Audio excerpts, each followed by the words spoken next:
My restaurant was under attack. A troll tried to destroy my dream with fake reviews. They thought they'd win, but I turned the tables with the ultimate revenge. See how I exposed them and saved my business. You know that feeling when you pour every ounce of your being into something? Your sweat, your savings, your sanity? That was me with the golden spoon.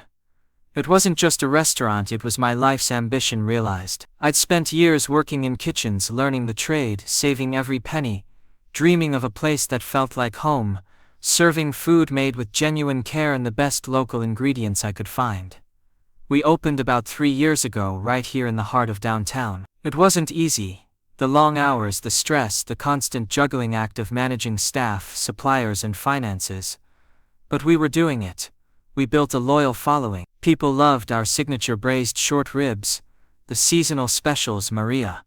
My incredible head chef dreamed up the cozy atmosphere, the way my front-of-house team remembered regulars' names and favorite drinks. We weren't Michelin-starred fancy, but we were good. Consistently good. Our online reviews reflected that. Solid 4.5 stars across the board. People used words like hidden gem, consistently delicious, warm and welcoming. Reading those reviews after a grueling 16-hour day, that was the fuel that kept me going. Then about 6 months ago it appeared. The first one. It popped up on Yelp, a 1-star review sandwiched between glowing 5-star ratings. It felt like a typo, an anomaly. The username was something generic like Foodie Fanatic 133. The review itself was brutal.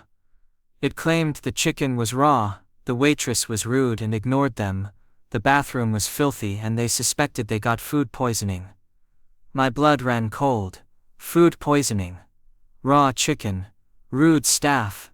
Filthy bathroom. This wasn't us. I know my kitchen standards are impeccable.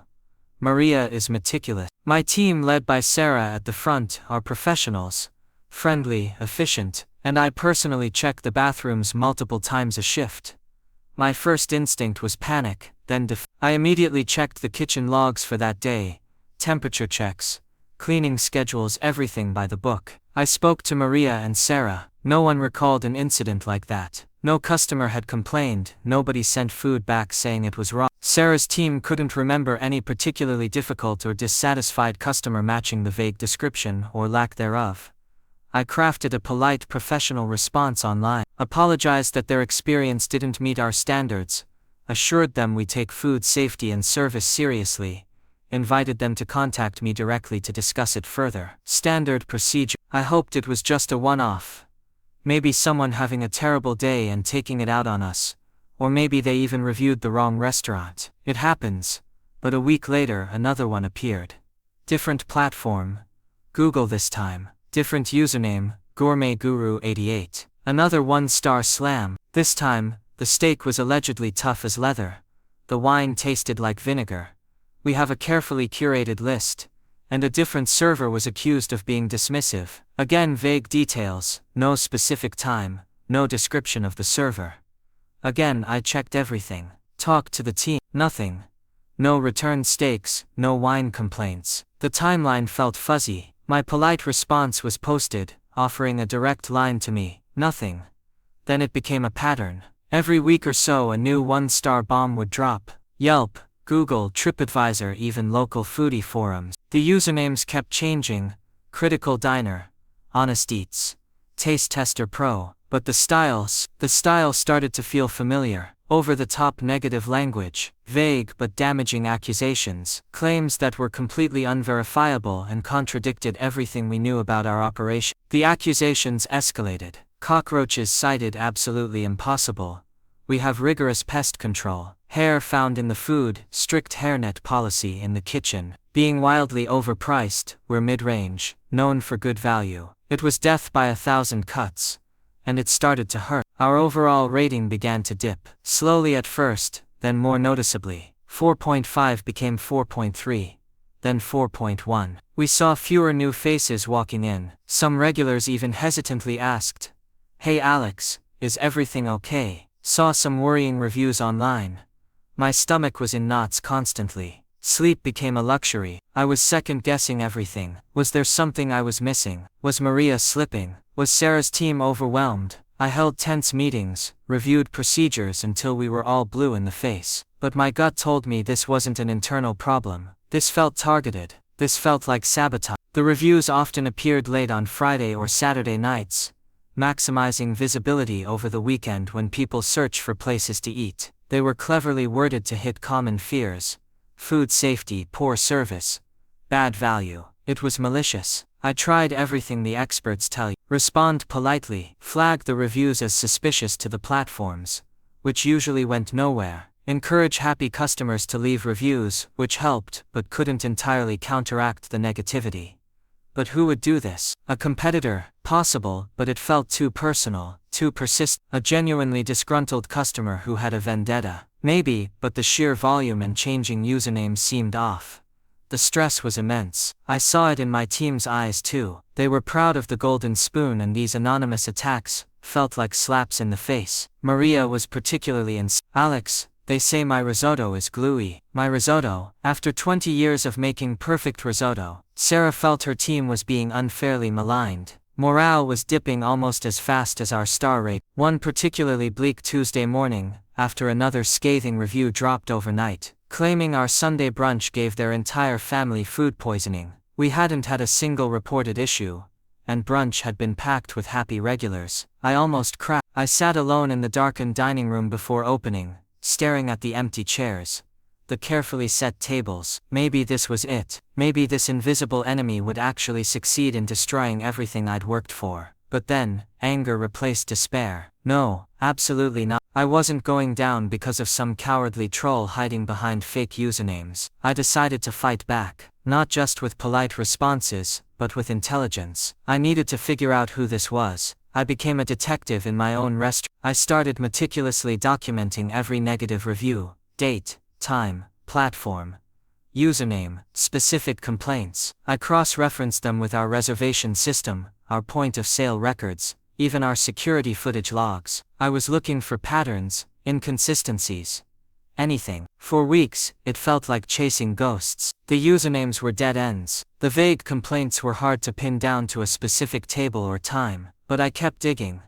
Then, I noticed something subtle. One review, under the name Epicurean Expert, complained bitterly about a specific dessert, a lavender panna cotta with honeycomb. The complaint was that it was pretentious, and tasted like soap. Fair enough, taste is subjective. But here's the kicker: that dessert hadn't officially been on the menu yet, when the review was posted. Maria had made a small test batch the day before the review appeared, and we'd only discussed it briefly at the end-of-shift staff meeting, as a potential upcoming special. Only the staff present at that meeting knew about it in that specific way. My heart started pounding. This narrowed it down significantly. It had to be someone who was, or recently had been, on the inside. I went through the list of staff who were present at that meeting. Most were loyal, long-term employees I trusted implicitly. But my eyes snagged on one name from the attendance log: Gary.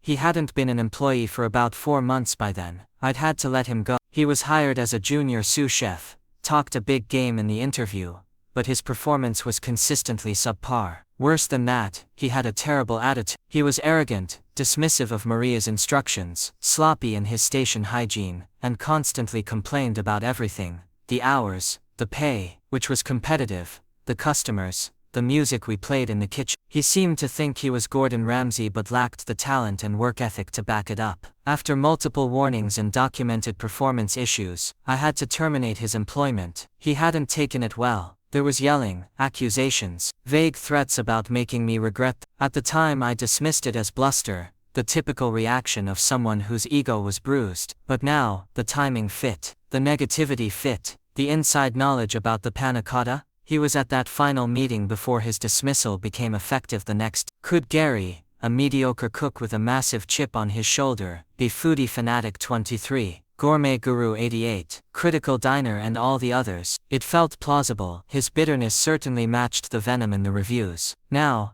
having a suspect was one thing. Proving it, or at least stopping him, was another. I couldn't just accuse him publicly without solid proof. That could backfire legally. Directly confronting him might just make him more careful, or deny everything. I needed a different approach. I needed something that would not only stop him, but also expose the malicious nature of the reviews without getting into a messy public fight. I needed to outsmart him, and maybe, just maybe, have a little fun with. This is where the masterclass in hilarious yet effective revenge part comes in.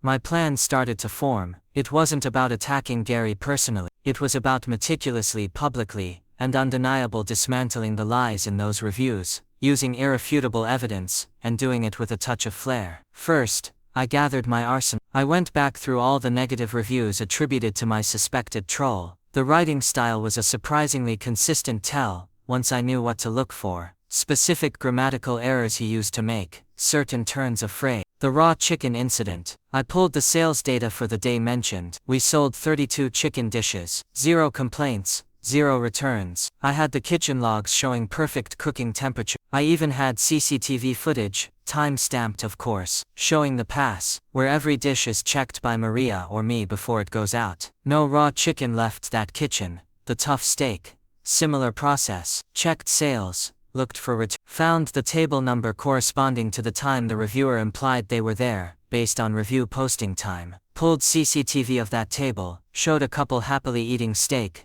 chatting, leaving seemingly satisfied. No sign of distress or complaint. The food poisoning brunch. This was a big one. I checked my reservations and walk-ins for that Sunday. Contacted a few regulars I knew were there, casually asking how their meal was. Everyone was fine, happy. 0 reports of illness, then or later. Our health inspection reports, spotless. The dirty bathroom claim. I had dated photos from my routine checks, showing pristine bathrooms. I had cleaning logs signed by staff. The cockroach sighting. I had the reports from our professional pest control service, showing regular preventative treatments and 0 evidence of any infestation, ever. The lavender panna cotta. This was the jewel. I had the date of the staff meeting minutes. The review was posted the next. The dessert wasn't offered to the public for another week. I compiled all this evidence, timestamps, logs, photographic proof, cross-reference data. It was like building a legal case, but how to present it? Another polite reply felt inadequate. A cease and desist letter felt too dry and might not even stop him.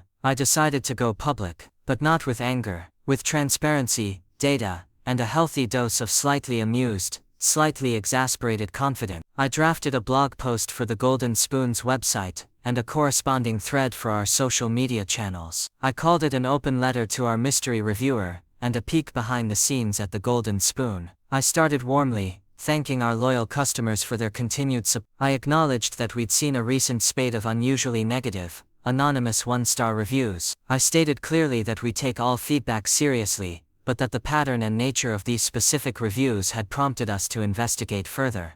Then I began. Calmly, methodically, I took apart the troll's claims, one by one.